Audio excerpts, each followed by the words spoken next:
What is going on with all of my people of social media? I am D Venom along with Feathered Friends. Thank you guys so much for joining us in regard to addiction, relapse, and recovery. Any amount of your guys' positive energy shown on not just this social media platform, but all of my social media platforms are always welcomed. And with that being said, let's get into addiction, relapse, and recovery. All right, you guys, before I continue on with anything else, I just want to thank each and every last one of you guys who have reached out to me in regard to the death of my two feathered friends, or our two feathered friends. Sometime last week, I found two of our feathered friends dead on the bottom of the cage. And not that I'm racking my brain about it till this day, but I still don't know what caused their death or deaths. And, you know, I'm still upset about that and traumatized about that. As you can hear in the background, the two remaining birds are, just like myself, getting accustomed to not having our friends around. And I still haven't posted in some of the groups on Facebook centered around addiction, relapse, and recovery in regard to the deaths of my feathered friends. I want to reach out to as many people as I possibly can, especially those centered around addiction, relapse, and recovery, about how important it is to have a movement or a room or a group or something for individuals, especially addicts, that lost their pets due to death, or they ran away, or someone stole them. The whole purpose is, the whole point is that non-human companion is non-existent in that addict's life. And this could very well cause them to relapse or just be on edge, or shit, they probably have relapsed and they need someone to talk to. And I looked on Facebook for some support when this happened to me, and I couldn't find that support. And it prompted me to create my own group in regard to supporting and helping individuals, especially addicts, who have lost their non-human companions due to whatever circumstances. It's very important to me to reach out to as many addicts as I possibly can and help as many addicts as I possibly can reach their recovery phase. And there's so many other groups out there that center around addiction. Why isn't there something supporting we addicts that have non-human companions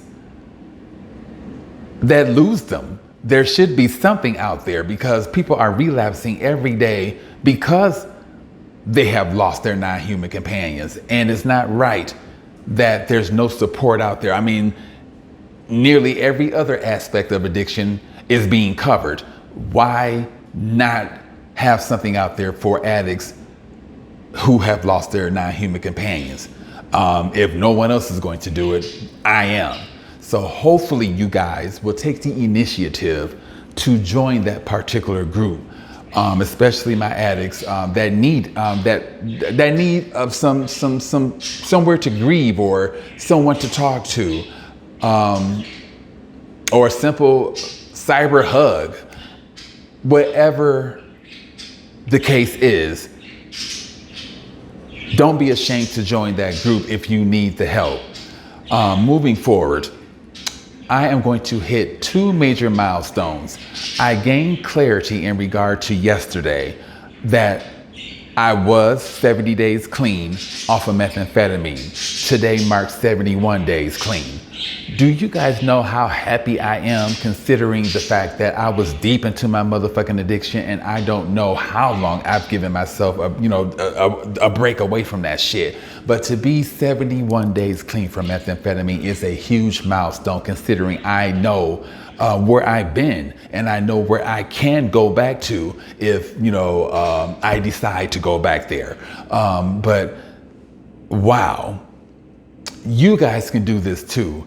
Trust me, It was not easy getting to this particular point, but I am 71 motherfucking days clean from methamphetamine and counting.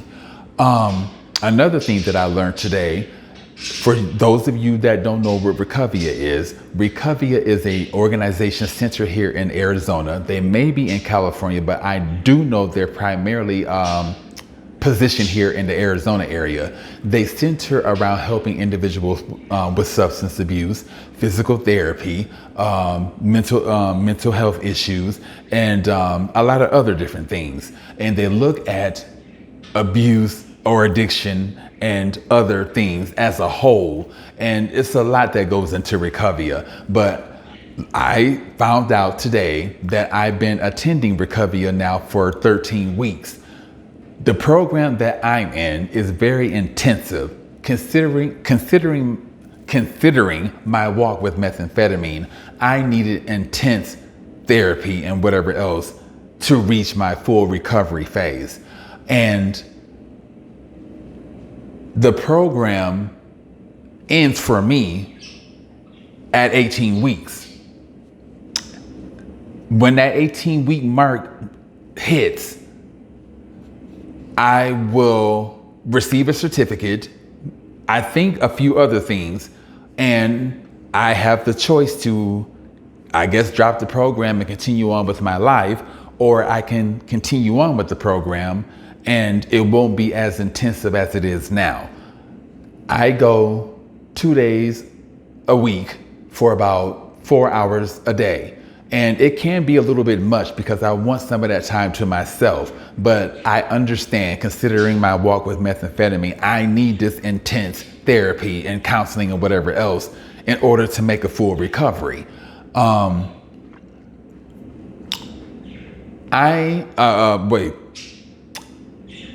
If I decide to continue on with Recovia, I will go once a week instead of twice a week for 2 hours a day instead of 4 hours a day. And Recovia is a huge protective barrier that keeps me from relapsing, just like my 12-step. Why would I end the program? Just because I graduated doesn't mean that I'm exempt from relapsing. It could happen at any time. I am going to continue on with the program. But overall, these are two huge major milestones. And if I'm not mistaken, that 90-day mark and that 18-week mark won't be far from each other. So that would, oh my God, I'm going to definitely celebrate for sure, because it could be far worse, you guys. Just like that damn blowout, I could have allowed that to make me relapse, but I handled it in a whole different way, and thank God I did not relapse. But anyway, before I end this, I just want to say that I don't want my platform to just be about addiction, relapse, and recovery. I'm more than that. I'm spiritual. I come from a very spiritual background and or upbringing. My mother is very spiritual, but she denies her gifts. She doesn't embrace them, and it gets on my damn nerves. My sibling, my eldest sibling, is spiritual, but they deny their gifts as well. I'm not denying shit. Anyway, I'm not going to talk about it now, but I will talk about it in, some different content. Since I've given up my battle, and I didn't have to give up anything because I was way spiritual before that. It just took a drug addiction to wake my ass up. But since I've given up my battle of addiction to the spiritual realm, I am getting so many blessings, and I'm not having to put in a lot of effort in order to receive these blessings. But anyway, I'm going to share a couple of things with you guys in some upcoming content. I'm going through some shit with my landlord and whatever else, but the ball is in my court. I'm not going to say too much, but I went and looked at a floor plan today, and tomorrow I'm going to look at an apartment. So long story short, I will probably be moving soon. I will probably be moving soon, and you guys will be moving along with me. All right, you guys, I'm going to end this. And with that being said, happy sober living. And, my people of addiction that are suffering in silence, come forward, because, your voice can't be heard if you're, being silent. You need to, make some noise so we can hear you. All right. Namaste.